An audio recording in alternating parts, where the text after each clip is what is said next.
So Rainbow Six Siege has a lot of operators. When you get to a point with this many different unique characters, there are bound to be some which stand out more than others. However, I think we can all agree as a community there is probably one defender specifically who is currently seen as one of the most problematic. Now I want to preface something, high pick rate doesn't necessarily mean they are problematic. There's going to be a bunch of factors involved to determine what is problematic and what isn't. Cause for example, Ashe being the most played attacker, I don't think is problematic in my opinion, because I don't think Ashe is necessarily overpowered. People just play her for an entry fragger role. But statistically, she's actually at a pretty near perfect win delta, meaning that she actually isn't too strong. She's pretty near perfect. But again, that also doesn't necessarily determine everything either. But currently the operator that stands out most to me is Kapkan. Now from a pick rate perspective, Kapkan isn't doing too bad. He is roughly in the top 8 most played defenders between both PC and console, and when you consider how many defenders there are, that is pretty impressive. So he is up there, but not glaringly high like operators such as Doc. However, what raises alarms for me personally is the fact that on PC, Kapkan is the second highest win rate defender just below Rook, and on console, he is the #1 highest above Rook.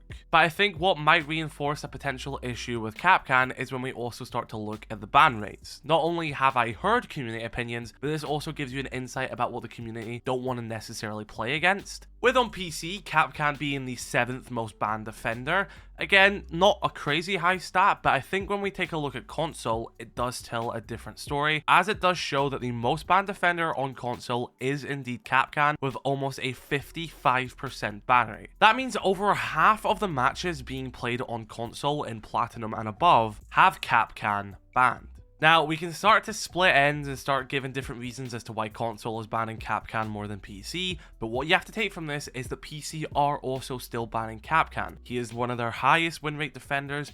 They are also still banning them, although console is doing it more. It is statistically common across the board of the Rainbow Six Siege player base that Kapkan is problematic. Now, why is Kapkan problematic? Why do I find myself playing Kapkan? And I really don't think there's a crazy answer to this. He is just an easy operator to play. He doesn't hardly require any skill. He has a gadget which you dump down in the prep phase and purely hope that they just misdrone it and aren't paying attention to then hit it, which, as you can see by his success rate, is what happens both on PC and console. Regardless of how much you drone, there is simply too many door frames in this game for you to be certain that every single one of them is clear. Put those odds into the mixer with a Kapkan being present most of the time, that means a lot of people are going to be hitting Kapkan traps. Not to mention, he has a great SMG for players to fall back on. Mixed with an extremely useful secondary gadget such as the Nitro Cell, you have yourself right there a beefy defender for not a lot of skill. And again, don't take that as an insult. I play Kapkan a lot. He's one of my most played defenders. Now, I'm not necessarily saying they should nerf Kapkan or this is how they nerf Kapkan. You may feel that way, and if you do,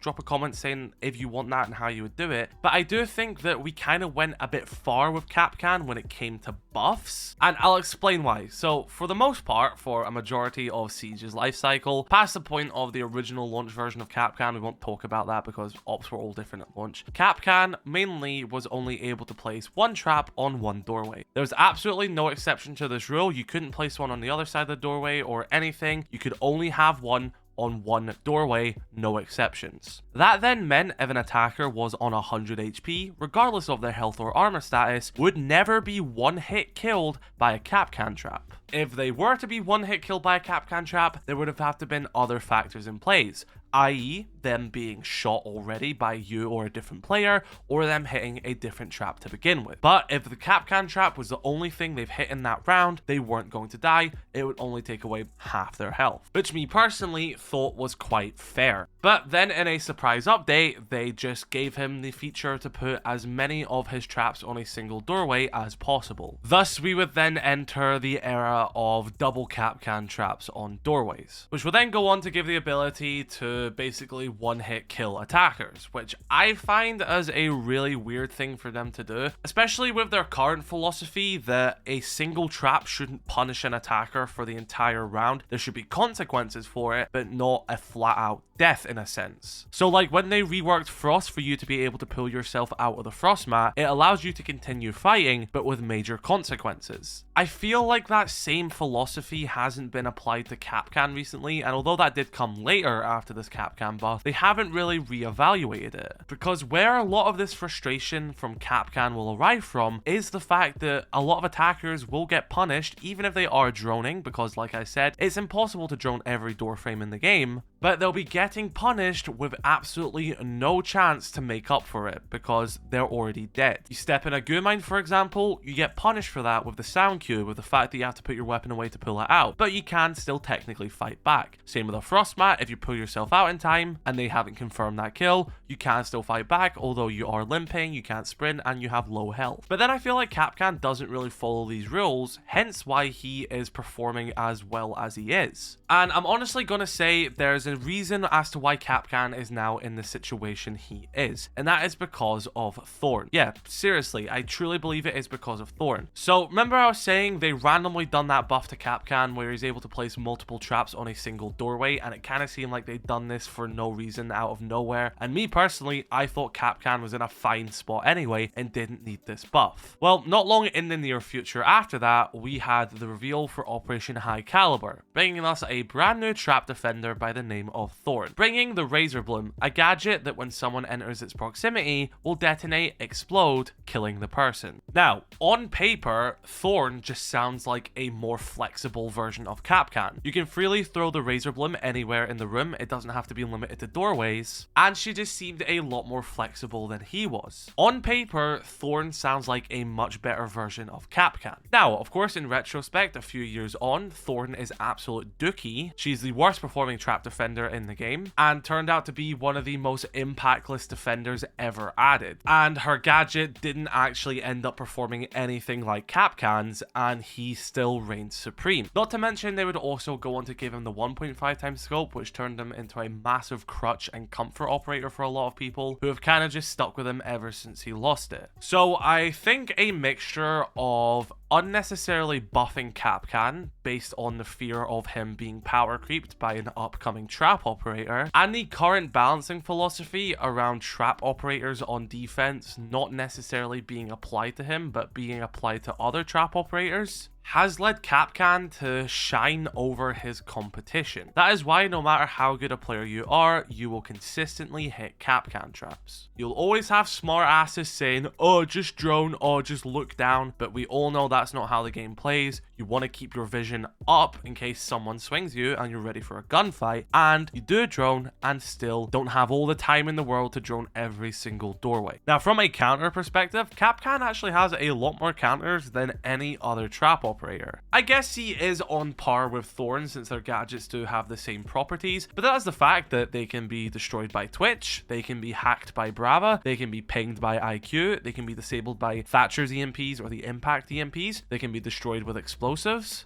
Operators like Frost and Legion don't necessarily have all the same counters there, and don't get me wrong, they are performing very similar to Kapkan as well. Legion with a higher pick rate, Frost with a bit less but still one of the highest win rate defenders as well, so maybe this isn't even just a Kapkan issue, maybe this is a trap issue. But statistically, out of all the trap operators, Kapkan is performing much better than the rest. So even with more counters than his trap counterpart, he is still performing better. Why is that? You could say it's because people comfort pick Kapkan, so they play him more, so therefore there's more likelihood of him performing well, but that is not true. He appears in less games than Legion does, but Legion has a lower win rate. I personally think the reason why not a lot of the counters put that much of a dent in Kapkan is because how somewhat of the time they aren't desirable picks themselves and can kind of fall flat. Let's take Twitch or Brava for example. Two very great operators, don't get me wrong, but we are in the era of Siege where I'd argue it is the absolute hardest to get a drone successfully in the building, and especially if you're playing as Brava, successfully get a hack. That is actually one of my biggest gripes with Brava, is because how long she takes, because I think Brava is one of the most interesting operators ever added, and I still don't think we've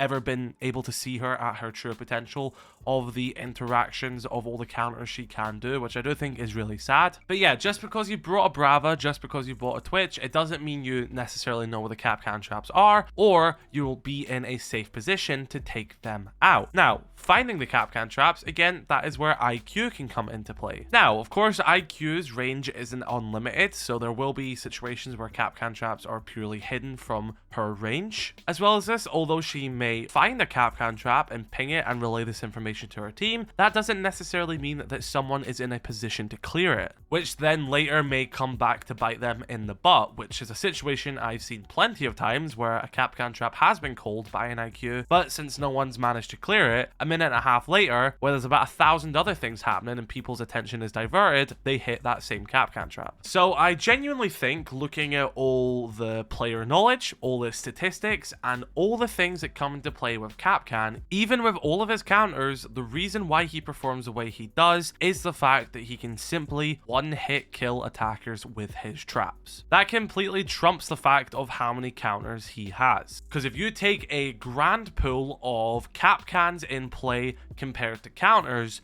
a majority of the time, and I can guarantee this, the Kapkans will be detonated rather than being countered. So if you take that in a massive pool example across the entire community, that leads to this defender who is now in this annoying problematic state. And I hate to propose nerfs because I always want to be someone who tries to find alternatives just to simply nerfing an operator, but genuinely, I think all that needs to happen to Kapkan is the fact that they just need to remove the stacking ability of the traps. If you put Kapkan back to only being able to put one trap on one doorway at a time, he still keeps the exact same skill level he has before. His gun is still good, he still has the nitro cell, which is very useful, and his gadgets will still perform like they currently do. But from an attacking standpoint and a frustration standpoint, you're not going to be constantly hitting double Kapkan, which are instantly going to eliminate you. There's still going to be 5 doorways on that map, which is going to have Kapkan traps on it. If you hit one of them whilst you're at full HP, your consequence of not finding that Kapkan trap is that you are on less than half health now. If there's already been other factors in play of you being shot hitting other traps, then that trap will kill you. I never thought there was an issue with Kapkan before. I think this all stemmed from the stacking buff he got prior to Thorn's release. I also feel the same way about Legion, which is honestly a topic for another video because I thought Legion was perfectly balanced before. Now he's the second most played defender,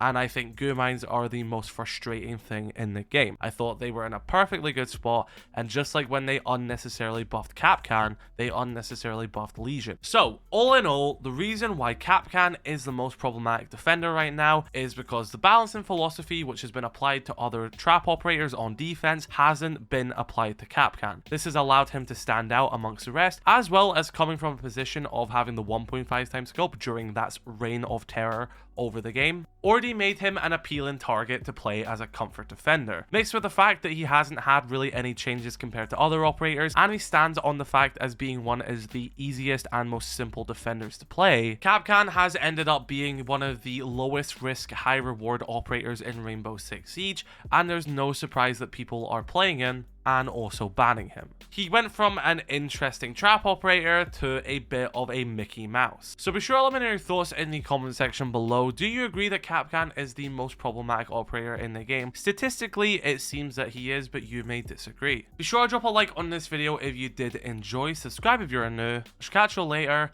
I love you all. Have a great rest of your day. Stay safe. Peace.